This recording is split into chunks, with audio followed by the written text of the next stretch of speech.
કેટલાક લોકો દેશને તોડવાની વાત કરી રહ્યા છે, અલગતાવાદ પેદા કરવાની વાત કરી રહ્યા છે. આવનારા સમયમાં જો આ દૂષણ આગળ છે તો એમાં આદિવાસી અને બિન આદિવાસી વચ્ચે જે સંઘર્ષ ઉભો થશે, આંતરરાષ્ટ્રીય મિત્રો ષડયંત્ર ત્યાંથી છે, બધા જાગૃત થવાની જરૂરિયાત છે. આવનારા સમયમાં ઉમેરીશું. એનાથી આગળ વધીને કેટલાક લોકો અધિકારના નામે આદિવાસી સમાજને ગુમરાહ કરવાનું કામગીરી કરી રહ્યા છે. આદિવાસીના અધિકારો કયો અધિકાર બાકી રહ્યો ભાઈ? તમામ હક અને અધિકાર મિત્રો આપણે મળ્યા છે. ત્યાં રાખવા છે. કવાટો ગયો તમારા ગામમાં એ બધું ભાઈ વોટનો પંચાયતનો સભ્ય કોણ છે કે આદિવાસી? ગામનો સરપંચ કોણ તો કે આદિવાસી. તાલુકા પંચાયત સભ્ય તો કે આદિવાસી. જિલ્લા પંચાયત સભ્ય તો કે આદિવાસી. ધારાસભ્ય તો કે આદિવાસી. સંસદ સભ્ય તો કે આદિવાસી. બધા આદિવાસી તો ભીલ પ્રદેશમાં આપણે બધા આ બધા જ આદિવાસી આગળ નથી. આગળ દેશના રાષ્ટ્રપતિ પદે પણ આપણા દ્રૌપદી મુર્મુને મિત્રો બિરાજમાન કર્યા, એ પણ આપણા આદિવાસી. તો કયો હક ને અધિકાર તમે બાકી ગયો? હવે આપણે એમને પૂછો કે હું બાકી લોકો અમે પૂરું કરવા થયા છે. તમારો કાર્ય મેળ પડે એવું નથી. આ તો શાસનમાં ભારતીય જનતા પાર્ટી આ કમળનું ફૂલ આપણા રાવણના દરબારમાં અંગ્રેજે પગ જમાવ્યું, મોદી સાહેબે પગ જમાવી દો કોઈ કરી શકે એમ નથી. એટલે ખોટી મહેનત ના કરતા પણ જે કઈ નાની મોટી ખૂટતી કહીઓ અમે બધા સાથે પણ મિત્રો કરીએ. ખોટો ઇતિહાસ મિત્રો હકના નામે આદિવાસીઓને ભડકાવવાનું કામ કેટલાક લોકો કરી રહ્યા છે. એમને ઓળખવાની મિત્રો જરૂર છે. કેટલાક પાછા અમારી બાજુ ભીલ પ્રદેશની માંગણી અલગ રાજ રાખવા સાહેબ અલગ રાજની વાત કરે છે. શંકરભાઈ અલગ રાજ આપી દો, અલગ રાજ એટલે અલગ રાજ આલા પેલો ઘરમાં બે બાળકો હોય, બાપ બીજા છોકરાને લગ્ન કરાવે, છોરો અલગ થાય, ઘર ચલાવી શકતા નથી, ઘર એ ચાલવા ફાફા પડે, પાછો અલગ રાજની વાત કરે. અલગ રાજની કેમ ભાઈ? અલગ રાજ શું ખૂટે છે ભાઈ? રોડ રસ્તા પાણી 26 વિભાગો કામગીરી કરે દેશમાં. મોદી સાહેબ જન્મ યોજનાથી પૂરા દેશમાં મિત્રો કામગીરી કરે છે આદિવાસીના ઉત્થાન માટે. ગુજરાત સરકારમાં પણ બજેટ અલગ છે. કેન્દ્રમાં આટલા વર્ષો પછી આ જે અલગ રાજ માંગનારા કેટલાક લોકો છે એમને ખબર નથી આવતી. એ જે માંગનારા જે બૂમો પાડે છે એમનો જન્મ છે માત્ર જન્મ એટલો કોંગ્રેસની સરકારમાં થયો છે. બાકી એમનું જીવન છે ને જીવન એ તો બધું ભાજપ સરકારનું લીધું છે. ખબર નહીં કે અમારા બાપ દાદા હોય, અમારા નાના કાકા એમને બધા વડીલો શું કામ કર્યું કોઈ ખબર નહીં હતી. આ નવી કોઈ નવું યોજના ગુમરાહ કરવામાં આવે છે. અલગ રાજની વાત કરી લોકો ભીલ પ્રદેશ, ચલો કાલે કાલ જે ભીલ પ્રદેશ અલગ તો અમારા નાના કાકા મુખ્યમંત્રી બની બધા મંત્રી બની ગયા અમે. પણ ચલવવાનો કઈ રીતના રેવન્યુ જનરેટ ક્યાંથી કરવાનું ભાઈ? પૈસા ક્યાંથી લેવાના? રોડ રસ્તા પાણી ઉર્જા શિક્ષણ પોલીસ વાહન વ્યવહાર સિંચાઈ આરોગ્ય આપણે પૈસા ચૂકવવાની પડે ભાઈ. આ તો મોદી આપણે ગુજરાત દેશમાં 140 કરોડ લોકોમાં માત્ર 8 કરોડ ઉપરથી લોકો ટેક્સ ભરે છે. 140 કરોડ જનતામાંથી માત્ર ટેક્સ ભરે છે 8 કરોડ થી ઉપર. એ મોદી સાહેબે થોડું જીએસટી તો આગળ ગયું, હવે લાઈન પર આવી કાઢ્યું. એક ટેક્સના પૈસાથી આપણા વિકાસનું કામ થાય છે.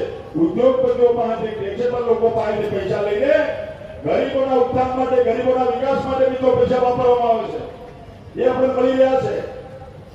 આપણા પ્રધાનમંત્રી આવાસ, આયુષ્યમાન ભારત કાર્ડ, ખેડૂત સન્માન નિધિ, પૈસા મફત અનાજ આજે મળી રહ્યું છે. નથી મળી રહ્યું છે. આ જે ઉદ્યોગપતિઓને જે ટેક્સ ભરે છે એ પૈસા લઈને મોદી સાહેબ ગરીબોને આપે છે. તારી પાડો કે હવે આપણો લાભ તેનો કલ્યાણ આપણું રાજ્યમાં.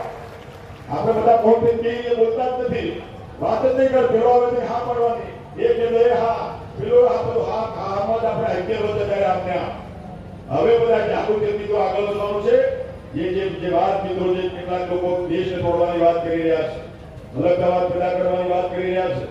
આવનારા સમયમાં જો આ દૂષણ આગળ છે તો એમાં આદિવાસી અને બિન આદિવાસી વચ્ચે જે સંઘર્ષ ઉભો થશે, આંતરરાષ્ટ્રીય મિત્રો ષડયંત્ર ત્યાંથી છે, બધા જાગૃત થવાની જરૂરિયાત છે. આ જે વિષય અત્યારે ચાલી રહ્યો છે, કોઈ વિકાસની કોઈ કરી કે કોઈ ઘણી સરકારે બાકી રાખી નથી. એટલે આ લોકો કોઈ સંજોગો જીતી શકે એમ નથી. એટલે હવે નવા મુદ્દા લાવે કે આવા સમાજને ભ્રમિત કરવાનું કામ, આવા મુદ્દા લાવી ચાલે છે. અત્યારે મિત્રો શિક્ષણ વિભાગ, મારી પાસે શિક્ષણ વિભાગ આખા દેશમાં ગુજરાત પ્રાંત એવું છે કે જેમને આદિવાસી સમાજને ઉત્થાન કરવા માટે મોદી સાહેબે તાલુકા કક્ષાએ સાયન્સ સ્કૂલો આપી, કોલેજો પણ આપી અને એની શરૂઆત મિત્રો થઈ ગઈ ને. અને 9 ને 10, 11, 12 પછી 2012 પછી મિત્રો આદિવાસી સમાજની સીટો છે મેડિકલની થોડી સીટો ભરાતી થઈ, બાકી તો સીટો ખાલી હતી. પણ કેટલાક લોકો આપણા ચલો છે પેલા આપણા પેલી દુનિયામાં આપણે સેન્ટ્રલ ગવર્મેન્ટની આપણી 34 સ્કૂલો ચાલે છે, એટલે મોડેલ સ્કૂલો, એમાં કેન્દ્ર સરકારે સારા ટીચરોની ભરતી કરી શિક્ષકો મૂકી આપ્યા. હવે સ્કૂલો તો બધી ઇંગ્લિશ મીડિયમમાં છે. આપણે ધોરણ 6, 7, 8 એ 9 તો ના ઇંગ્લિશ મીડિયમમાં. ઇંગ્લિશ મીડિયમ સ્કૂલો આપણે ચાલુ કરી ગુજરાતમાં 34 ને એમાં સ્ટાફ સારો ભરીને આપણે આપ્યો. એમાં પેલા વિરોધ કરવા આવ્યા કે આ લોકો ગુજરાતી આવડતું નથી. અરે આ પેલા ગુજરાતી ભણવાનું જ નથી, ઇંગ્લિશ મીડિયમ સ્કૂલો છે, માત્ર ગુજરાતી એક સબ્જેક્ટ તરીકે છે. તો એના માટે તો એલએમસી ના આપણા શિક્ષક મિત્રો ગુજરાતી ભણાવે છે, પણ એમાં પણ લોકોને ઉતાર કરવાનું કામ આ કેટલાક લોકો આપણા આદિવાસી સમાજના ઉત્થાનની વાત કરે છે ને, મગજના આંસુ રોનારા લોકો, મગજના આંસુ પાડે કે આ લોકોને હિન્દી ગુજરાતી નથી આવડતું, બહારના એ લોકોને શિક્ષણ પકડશે. એટલે શિક્ષણ પકડવા નથી, આ તમારું રાજકારણ પકડે છે કે તમને વાંધો છે. લોકો જાગૃત થાય, આગળ વધે, ભણે, શિક્ષિત બને, જાગૃત થાય. વોટ કે આપે એનું પ્રયત્ન થયેલ રહ્યું હતું. એટલે ચેતન વસાવા કીધા ને, ચેતન વસાવા આવી કહેતા હતા કે આ તો ઇંગ્લિશ મીડિયમમાં છોકરા અંગ્રેજી હિન્દી અને અંગ્રેજી ભણાવે છે. એટલે એના માટેની જ વ્યવસ્થા છે. માત્ર 34 સ્કૂલો છે આખા ગુજરાતમાં. અને વિદ્યાર્થીઓને ધોરણ 5 માં પરીક્ષા જેને એમાં જવું હોય સ્વૈચ્છિક પરીક્ષા પાસ કરે 60% ઉપર આવે એને એડમિશન આપવામાં આવે છે. વિદ્યાર્થીઓને ખબર છે, વાલીઓને ખબર છે, એને ખબર નથી.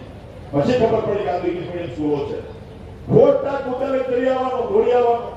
પેલું યુસીસી મોદી સાહેબે વાત કરી હતી 2 વર્ષ પહેલા, સમાજ સિવિલ કોડ આવવું જોઈએ, કેમ બધા લોકો મને તમારો ઓપિનિયન આપજો. રેલીઓ કરવા પડી ક્યાં તરત આપણે નુકસાન થશે, આમ થશે. એટલે લોકો આ તો આંદોલનકારી નેતાઓ છે, એ ક્યારે વિકાસ કરી શકે એમ નથી. એમનો જન્મ જ આંદોલનમાં થયો છે મિત્રો. એવા લોકોથી મિત્રો આપણે જાણતા રહેવું પડે, ચેતતા રહેવું પડે. અને આ મિત્રો આપણે આગળ વધીએ અને પાછા એનાથી આગળ વધીને પાછા ધર્મ પ્રયોગ કરવા નાનથી રાખવા સાહેબ.